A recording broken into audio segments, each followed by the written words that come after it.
kulbong ng Pamakaon. Yun.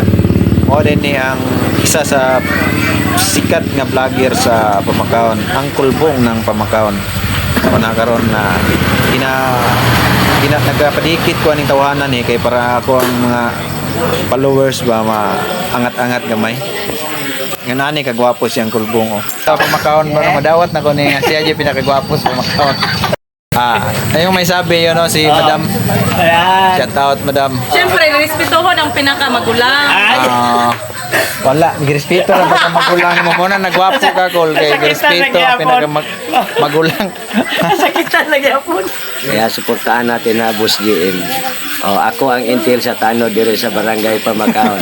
Follow, like, and share Boss GM ha.